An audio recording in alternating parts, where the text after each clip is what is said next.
You respect IPOB. Now, let us go to the next one so that the world can hear very, very well what has been happening to us. And after this program tonight, I want you to put one and one together. I don't want you to forget IPOB. I want you to cast your mind back. Ask yourself this question. Why was it that Nnamdi Azikiwe, a front-line militant agitator for independence for Nigeria, the only man who did not inherit the mantle of leadership across the whole of Africa? Ask yourself why. Ask yourself why Aburi did not stand. Ask yourself why they lied against Ojukwu and said Ojukwu declared war and sustained the narrative for nearly 52 years. They sustained it for 5 decades. Blatant lie. Even the journalist in Lagos or Abuja writing or Ibadan writing that lie, he knows it's a lie, but he will write it. Ask yourself why. Now we are going to discuss Aburi. And Ojukwu is here. All of you have seen it, but you did not pay attention. Our job here is to get you to pay attention to the things you ought to pay attention to. That's what we are doing. And I'm going to play that same interview. And I want you to listen very carefully to what our eternal general has to say, our overall supreme leader for life, what he has to say about Aburi. Let shame befall our enemies. And this evening, you will see, I've shown you the hand of America. At this time, I'm going to show you the hand of Britain. And you'll be wondering, but what did we do to them? Why is it that they want to suppress, to clamp down on Biafra? Any day, as I keep saying, believe you me, any day you go into your bedroom and you think and you discover the reason why they're against us, you can never be a Sabo in your life again forever and ever. Never. Listen to Ojukwu and listen very carefully to our leader, the only genuine general you have before he passed on. Listen to him, please. Listen. But at the end of it, I don't want to go because these things are all... The tapes are available. His English is Queen's English. Some of you may struggle to understand it. He is learned. He's a learned man. Highly polished, highly educated. Some of you may struggle with the crispness of his accent and his tone. But please do pay attention. He is the Biafran head of state. Pay attention to him, please. He is late, but to us, he will remain our head of state. Listen very carefully. The records are there. Records of Aburi. In fact, only about 2 weeks ago, I saw a set of the records again. So the Aburi records exist? The transcripts are available. They're available? But we talked about the Nigerian situation. And certainly, at the end, everybody says, oh, you told them this, you did that. The fact was that our case was so clear. Yes, case for Biafra and at Aburi. That I actually believe at the end of Aburi that the problem was not Gowon. Listen. But probably some ambassadors in Lagos who were... The problem was not Gowon at the end of Aburi. Our leader knew. He said some ambassadors in Lagos did not want Aburi to stand. So I am telling you today, Britain does not want restructuring. All of those blood-sucking, demonic neo-colonialists, they don't want restructuring. That is why the Fulani Janjaweed can never restructure. I need you to understand this. Ambassadors. These are white people from Europe and elsewhere. They have no business with the governance of Black Africa. Absolutely nothing. Now, ask yourself, in 1967, why was it that some white ambassadors in Lagos did not want Aburi to stand? Because Aburi standing meant that the eastern region, which is Biafra, will have an independent economic system. Because before they sent, and I'm going to tell you tonight, it was Britain that planned the coup. I'm telling you the truth. You may be shocked, but it's the truth. The coup of 1966 was planned by the British. The reason being, they wanted to destroy the economy of the East under Dr. Michael Okpara. Michael Okpara had the fastest growing economy in the whole world. In the whole world on this very earth, Dr. Michael Okpara of the Eastern Regional Government had the fastest growing economy. We were manufacturing things. Britain could not stand it. Britain did not want to see it. They planned that very coup to destroy us. One day it will happen. I'm saying it now, it sounds like it's a joke. One day it will reveal itself. And say, my goodness, Mazi Nnamdi Kanu was right. Of course, I'm always right. I'm sorry to say this. Some people don't like it. I'm a human being, I'm a mortal. I'm nobody, I know that. But I get it wrong. I get it right 99% of the time. Maybe I get it wrong 1%. I want you to listen. I want Efulefus, all the idiots, all the Abuja contractors, all the baby sabo with feeding bottle. I need you to understand that you don't know the amount of enemies you have. You have no clue. You have no idea. This evening, I want to come to you, I want to do a slight revelation so you will understand the enemies you have, that only Chukwuemeka Elohim can save us, not man. I need you to understand it tonight. Are you listening? It was ambassadors in Lagos, not Gowon, ambassadors in Lagos that put pressure on Gowon. Abandon Aburi. The same people you're going to say, give us restructuring. You are dreaming. You're wasting your time. Let me listen to my leader, please. Listen very carefully. Those in Lagos who were pressing for something else. Yes. Because we understood each other. We agreed on everything. Ojukwu and Gowon understood each other. The drafting was, in fact, my chief secretary. The drafting of Aburi Accord. With two other chief secretaries from the other side. Yes. I said, no. And drafted and agreed. We looked at it, we agreed. Listen. General Ankara read over the whole. General Ankara was the then Ghana head of state. At the end. Asked us if we wanted to amend anything. No. After the whole agreement was made, General Ankara asked Ojukwu and Gowon, do you want to amend anything? They said no. We understood each other. We know what we want for our country. We want it to move forward. But meanwhile, white ambassadors in Lagos, we are not happy. Ask yourself, where were they not happy?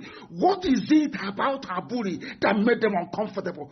Because restructuring back to the regions will allow people the autonomy to grow their economy. But these criminals, these neo-colonialists in Abuja now, they don't want it.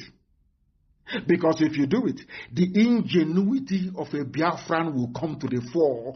The intelligence of an Igbo man will rise up. You can't stop it. So the best way for them to stop it is by bringing darkness. Darkness is full of Janjaweedism. Are you following what I'm saying tonight? Do you know, have you heard this before, that Ojukwu and Gowon had no problem? They agreed, they drank champagne, they shook hands, they did everything. They now came back to Lagos. White ambassadors in Lagos said no. And that is Britain. We don't want it. So that Opera can be growing economy of the East. So that these people can rise up again. These stubborn people can come up again. They said no. Because you know why? They know I have discovered what they know about who we are as a people. That is why they are frightened. That is why, no matter how many reports Amnesty will write about the killing of our people, they will stand on it, they will say no. We at ICC, have they called our case? The answer is no. They can never call it. Because they know that Biafra is the light of Africa. They know that any day that Biafra stands, that Africa will stand. So what they have done is to go to the source and switch off the light. They just have no fuse. They took the fuse and they walked away. So everything you are doing, connecting every cable, every wire, until you put in the fuse, it can never work. And what is that fuse that Britain pulled away? It's called freedom. Now you understand it, don't you? Now you understand it. Only if some of our people know what we know. You don't know what I have seen. You don't know how far we have gone. You don't know why we do things the way we do it. You don't know why we say things the way we do it. You are confused. You don't know. If you don't know in USA, you ask questions and you'll be told. Now listen carefully. What I'm telling you tonight, I'm telling you that almost 70% of people don't know this. They don't know it. You don't know the amount of enemies you have. You have no clue. Now listen very carefully to what our leader has to say. Listen, please. No. At the end of all that, the position was so good. Very good. Between Biafra and Nigeria. Listen. Ankara drove Jack, Gowon, and myself. Yes. To the airport. Yes. Jack was sitting on his left, I was sitting on his right. He was in the middle. Yes. And in the course of that journey, at a point, General Ankara shook his head and said, "Oh, thank you. Thank you. Yes. If only we can go on like this, everything would be all right." Yes. In Ghana. Yes. Ojukwu and Gowon in Ghana. I was the one.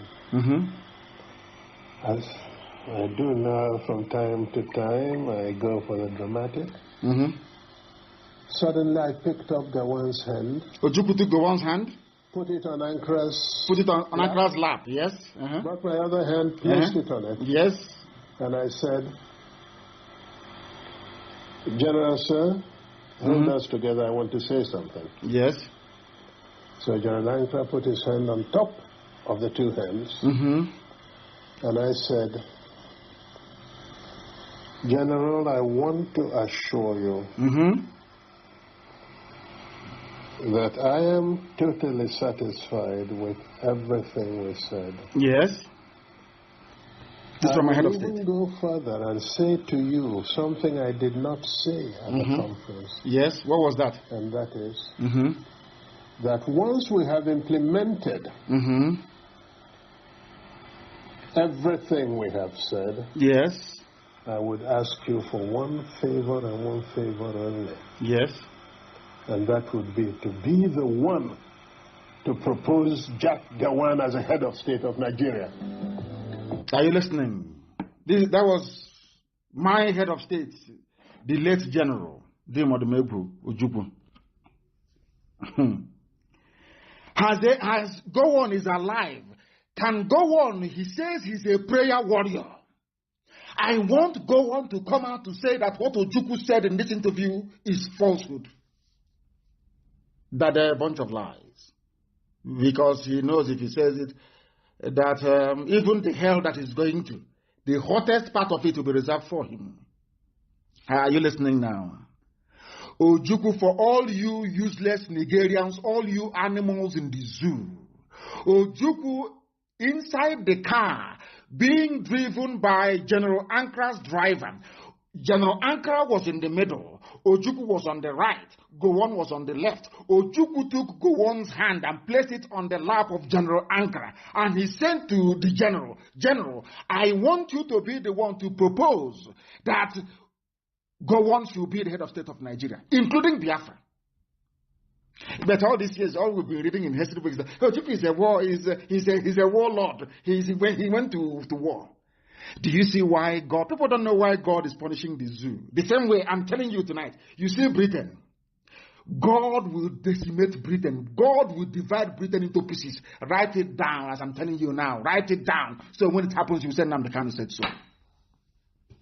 Are you following? Now ask yourself this question. When Ojukwu and Gowon wanted to restructure as a result of what obtained in 1966 and 67, who stopped the restructuring? It's Britain. Are you following? They are the ones that stopped restructuring. Now I'm asking you, are you telling me now that they are going to agree to restructuring? The answer is of course no. I am Anglophile. If I'm not a Biafran and Igbo man, I probably wish to be an Englishman. As I keep telling you all the time, believe you me, they have conscience. English people, they have conscience, they are good people. But there are some criminals in the mold of Lugard, in the mold of Viscount Harcourt, in the mold of all these wicked criminals that descended on Africa like a biblical plague and brought darkness where once there was light. Now, do you see what is happening in the zoo? Do you now understand Nigeria a lot better? I said tonight, your thinking faculties will be opened up. You can never be the same again. Look at all of them accusing us of Biafra rebellion, Ojukwu rebel. Do you see the extent they have gone to cover the truth? Do you see how evil these people are? Do you see why I insult them? Do you see why I speak the way I do? Because Ojukwu was speaking like an Oxford-trained historian, speaking grammar, being a gentleman. You saw the way they treated him? They insulted him. Insulted my head of state, a man that led men to war to preserve our way of life. If not, they would have killed all of us. And Ojukwu said, on Aburi we stand. Aburi meant still one Nigeria, but let us have devolution. Britain said no. Then ask yourself, why did Britain say no? There lies your answer. That is why they will kill us. BBC will never carry it. But the helicopter crash in Lagos, they carried it immediately. I want you to ask yourself, what have we done to Britain to deserve this hatred? Any day you find an answer to that, believe you me, you can never be a Sabo in your life again. You can never be. Never. Now pay attention very well. I've given you 3 examples tonight. If you want to understand the mess we are in as Biafran people, including everybody, including Ezon, including Ejo people, including Ishekiri, everybody, I want you to follow this very carefully. Jonathan could have still remained in power, but he took the intervention of an Islamic United States president to remove him from power. These are the things you ought to know. Ask yourself why. Ask yourself why they did not allow Aburi to stand. Ask yourself why they did not allow Nnamdi Azikiwe to become the head of state. Only then will you find the answers. And after that, as I pray the prayer of repentance tonight, believe you me, you will go and start burning candle and praying for God to remove every trace of Sabo in you. Now you understand it, don't you? Now you know. That we know what we're talking about. Sometimes when you advise me, some people say, he doesn't take advice. It is not every advice that I will take. Because if you give me advice, I take it. And then I weigh it against what the prevailing circumstance. If it's conducive, I take it. If not, I may defer it to another time. Now you understand, don't you? Let us continue. Why do you think Britain supports Mietiala? Why? Remember that we floated BSS to safeguard our people. Our own people came against us. Our own people, in fear of Fulani. But now, can you see how boldly Mietiala is saying, we are going to float a nationwide. We are going, as I told you a few days ago, they said, we are going to work with the police and the army. They are friends in the army and the police. All terrorists to kill, to pillage, to destroy. Now you are following.